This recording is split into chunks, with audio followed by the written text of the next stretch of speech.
Congress is blaming Robinhood, not Reddit. We didn't learn much new in today's hearing, but the spotlight was definitely on the gamified trading app, rather than the traders on our WallStreetBets. Tenev, Robinhood's CEO, very much occupied the hot seat in today's hearing before the House Financial Services Committee over January's market volatility.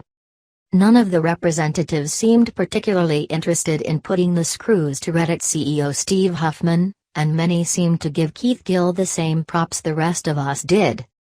These aren't the market manipulators you are looking for. Gill, in all fairness, was the most likable character involved, introducing his remarks by saying a few things: I am not a cat, and I am not an accredited investor. Gill, who really started this chain of events by posting about his investment into GameStop in June 2019, even doubled down on his opinion that GME remains a good buy today, at current prices. This is despite the fact that while GME trading has attracted criminal investigation, that lack of scrutiny towards Gill and Huffman does much to quell widespread fear that the events surrounding explosive trading in GameStop, GME, shares at the end of January would kick off probes into social media platforms' role in potential market manipulation.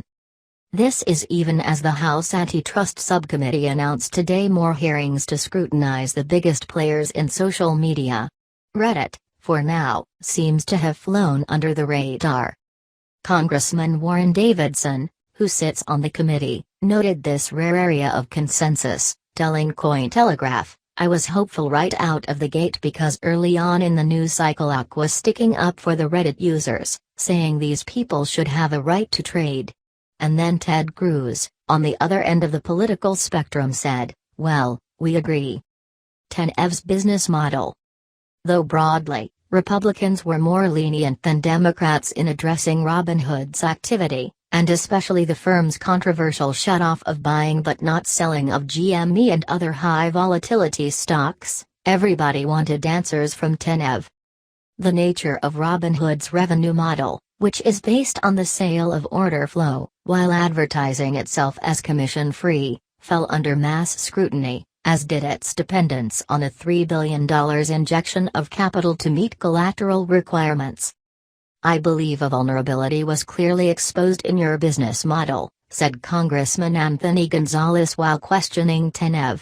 We just can't live in a world where my constituents can have their shares liquidated if you can't make a capital call.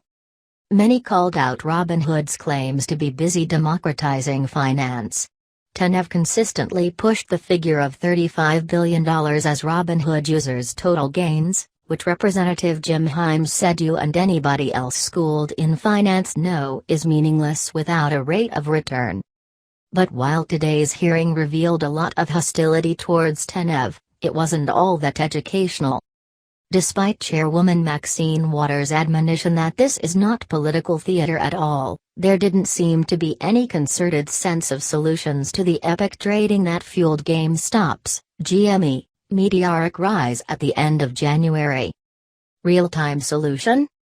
Some proposals, including from Tenev himself, as well as Davidson, were that the situation would not have developed at all if the U.S. had trading that settled the day of, rather than 2 days later, termed T0 rather than T2. Tenev noted the existing 2-day period to settle trades exposes investors and the system to risk.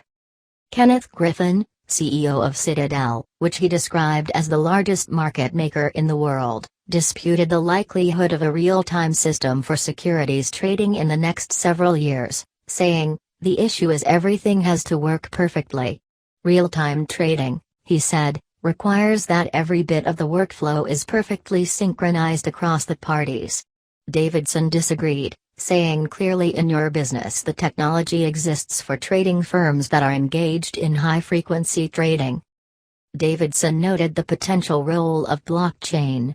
The potential of security tokens to solve issues with intermediaries and brokers has been one of the long-promised benefits of blockchain, though that is changing. Today's hearing was just the beginning, Chairwoman Waters affirmed. She said the committee aimed to hold 2 more with different witnesses.